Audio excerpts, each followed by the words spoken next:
नमस्कार, मैं हूं शांभवी सिंह सेंगर फ्रॉम अच्छावाला कॉलेज। आप सबका स्वागत करती हूं। आज के इस वीडियो में मैं एमबीबीएस स्टूडेंट्स के लिए लेकर आई हूं ताजे अपडेट्स जो कि उनके लिए जानने बेहद जरूरी हैं। कुछ राज्य ऐसे हैं जहां पर स्टेट काउंसलिंग शुरू हो चुकी है, तो सबसे पहले उससे जुड़े कुछ जरूरी अपडेट्स देने वाली हूं मैं आपको। हालांकि आप सब एमसीसी के काउंसलिंग के शुरू होने का इंतजार कर रहे हैं, लेकिन इसको लेके अभी कोई भी ऑफिशियल अपडेट नहीं है। अनऑफिशियल स्केड्यूल जो आया था, शायद एमसीसी का लीक आउट हुआ था या फिर फेक था, उस पर ऑलरेडी डिस्कशंस हो चुके हैं। तो हमें फिलहाल एमसीसी के काउंसलिंग का वेट करना है, उसके बाद ही जो स्टेट की काउंसलिंग है उसके रिजल्ट आएंगे। लेकिन कई सारे राज्य ऐसे हैं जहां पर राउंड 1 के लिए जो रजिस्ट्रेशन है इसकी प्रक्रिया शुरू हो चुकी है। ऐसे ही कुछ राज्यों के अपडेट मैं आपको इस वीडियो में देने वाली हूं।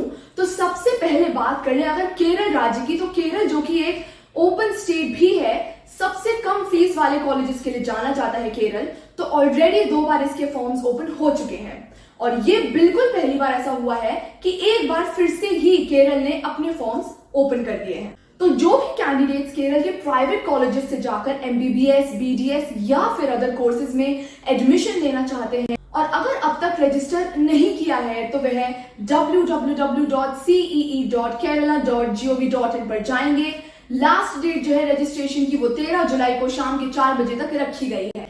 एक बार दोहरा देती हूँ, यहाँ ऐसे कैंडिडेट्स जो ऑलरेडी अप्लाई कर चुके हैं उन्हें यहाँ पर अप्लाई नहीं करना है, और ऐसे कैंडिडेट्स जो फ्रेश एप्लीकेशन करेंगे उनको इस बात का ध्यान रखना है कि आपके एप्लीकेशन में जो भी रिक्वायर्ड डॉक्यूमेंट्स हैं वह आपको प्रॉपरली अपलोड करने हैं। अगर आप केरल से बाहर राज्य के हैं तो यहाँ पर आपको नॉन केरलाइट 2 कैटेगरी को चूज करना है।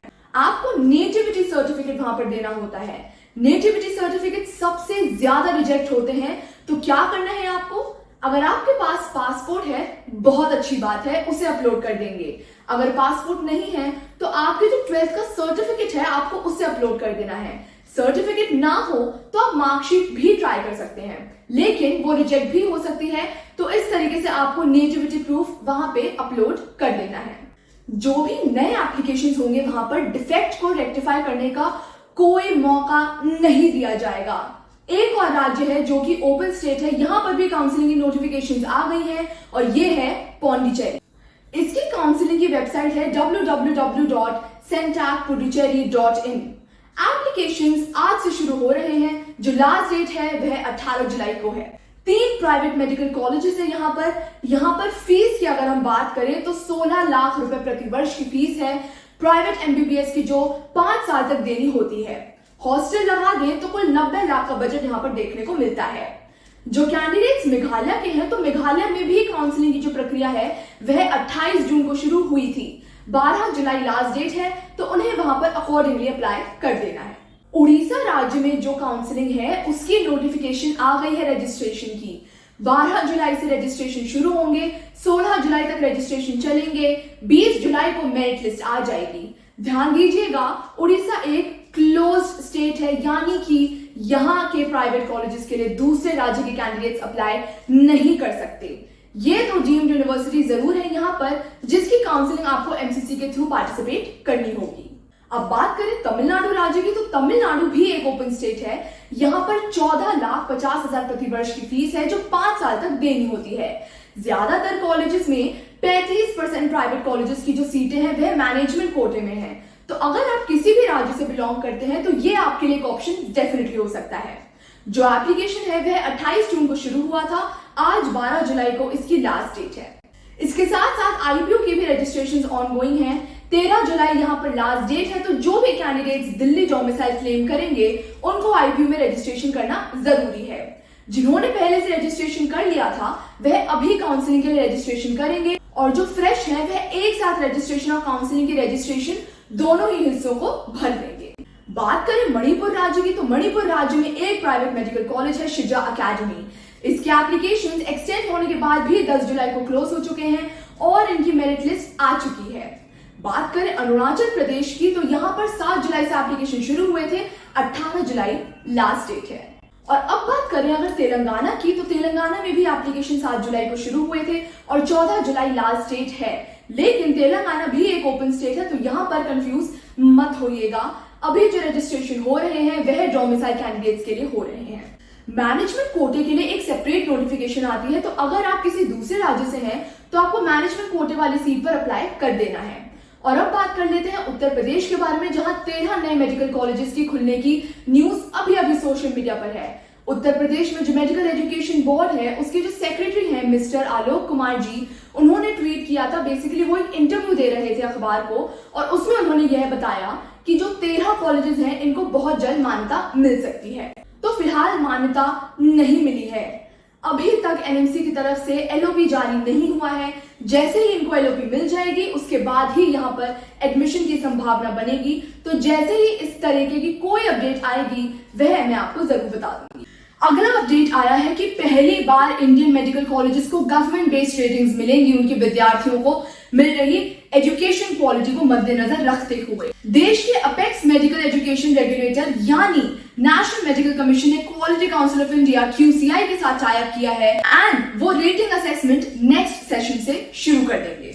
जो ये एक्टिविटी है ये establishment of medical institutions assessment and rating regulations 2023 के अंतर्गत कैरी आउट होगी, जो यह कहती है कि मेडिकल कॉलेजेस की assessments and ratings government platforms के अंदर कंडक्ट होंगी। एक बार सरकारी रेटिंग सार्वजनिक होने के बाद यह न केवल छात्रों को सही मेडिकल कॉलेज चुनने में मदद करेगा बल्कि निजी मेडिकल कॉलेजों द्वारा हाई फीस लेने की प्रैक्टिस को रोकने में भी मदद करेगा। Medical assessment and rating board MARB ने मेडिकल कॉलेजों की रेटिंग के असेसमेंट के उद्देश्य से क्वालिटी काउंसिल ऑफ इंडिया के साथ एक MOU पर हस्ताक्षर किए हैं, जिसमें QCI प्राइवेट और सरकारी दोनों मेडिकल कॉलेजों का थर्ड पार्टी असेसमेंट करेगा। MARB नए मेडिकल कॉलेजेस की स्थापना के लिए अनुमति प्रदान करने, MBBS, PG, सुपर स्पेशलिटी सीटों को इंक्रीज करने, मौजूदा मेडिकल कॉलेजों के लिए रिन्यूअल ऑफ परमिशन करने, समय समय पर मेडिकल कॉलेजों में सरप्राइज इंस्पेक्शंस करने के लिए जिम्मेदार है। इसके बाद अपडेट आया है NMC में ऐड किए गए सीट्स के बारे में। 2 नए कॉलेजेस NMC में ऐड किए गए हैं। पहला है Kiran medical college Surat, private college है विद 150 सीट्स। दूसरा है government medical college Parbhani Maharashtra 100 seats. 50 seats increase की गई हैं Maharaja institute of medical sciences Vizianagaram Andhra Pradesh में, टोटल सीट्स है 200। 25 सीट्स इंक्रीज की गई हैं employees state insurance corporation medical college Bangalore Karnataka में, जिसमें टोटल सीट्स 150 हैं। 50 सीट्स इंक्रीज की गई है Vijayanagar institute of medical sciences Bellary Karnataka में, जहां पे टोटल सीट्स 200 हैं। 25 सीटें डिक्रीज की गई हैं ESIC medical college and PGIMSR KK Nagar Chennai Tamil Nadu में, जहां पे टोटल सीट्स 150 हैं। तो कुल MBBS कॉलेजेस हैं 706 और टोटल MBBS की सीट्स हैं 1,08,148। एक बहुत बड़ा अपडेट आया है एम्स की तरफ से। AIIMS INISS 2023 round 2 seat allotment result 11 जुलाई 2023 को जारी किया गया है। जिन उम्मीदवारों ने काउंसलिंग के लिए आवेदन किया है वह एम्स की आधिकारिक वेबसाइट से INISS 2023 जुलाई सेशन रिजल्ट का परिणाम डाउनलोड कर सकते हैं। इस साल एम्स INISS 2023 रिजल्ट 5 मई 2023 को रिलीज हुआ था। चुने गए कैंडिडेट्स को अपनी अलॉटेड सीट्स 12 से 19 जुलाई के बीच कंफर्म कर देनी है। एम्स INISS 2023 राउंड 2 का रिजल्ट, इंस्टीट्यूट की डिटेल्स एंड ईच कैंडिडेट को उनके प्रेफरेंस और रैंक के बेसिस पे अलॉटेड कोर्सेज इंक्लूड करता है। INISS यानी institute of national importance super speciality एक राष्ट्रीय स्तर का एंट्रेंस एग्जामिनेशन है जो देश भर में स्थित कई एम्स में DM, MCH and MD hospital administration courses में एडमिशन करने के लिए आयोजित की जाती है। यह all India institute of medical science यानी एम्स न्यू दिल्ली द्वारा वर्ष में 2 बार रेगुलेट किया जाता है। क्वालिफाइड कैंडिडेट्स को विभिन्न इंस्टीट्यूशंस में एडमिशन का मौका मिल सकता है, जैसे AIIMS, JIPMER, PGIMER and NIMHANS for medical sciences and technology etcetera. Candidates को अपनी लॉगिन डिटेल्स एंटर करनी होंगी ऑफिशियल वेबसाइट से एलोकेशन लिस्ट डाउनलोड करने के लिए। कुछ स्टेप्स मैं आपको बताऊंगी कि आप अपने एम्स INISS 2023 राउंड 2 का सीट अलॉटमेंट रिजल्ट कैसे जनरेट करेंगे। पहला स्टेप है ऑफिशियल वेबसाइट विजिट करना, जो कि है aimsexams.ac.in। फिर आप इस साइट के होम पेज पे आ जाएंगे। इंपॉर्टेंट अनाउंसमेंट्स वाले सेक्शन में जाइए। इस सेक्शन के अंदर result of second round of online seat location of INISS July 2023 session वाले दिए गए लिंक पे क्लिक करना है। एक नया पेज अपीयर होगा आपकी स्क्रीन पे जो कि रिजल्ट्स डिस्प्ले करेगा और ये पीडीएफ फॉर्मेट में प्रोवाइड होगा आपको। फर्दर यूसेज के लिए रेकमेंड करूंगी कि प्रिंट आउट निकाल लें आप इस रिजल्ट का। अब जो अपडेट आया है वो उड़ीसा के जॉइंट एंट्रेंस एग्जामिनेशन को लेके, जिसकी टेंटेटिव रजिस्ट्रेशन का शेड्यूल आ चुका है।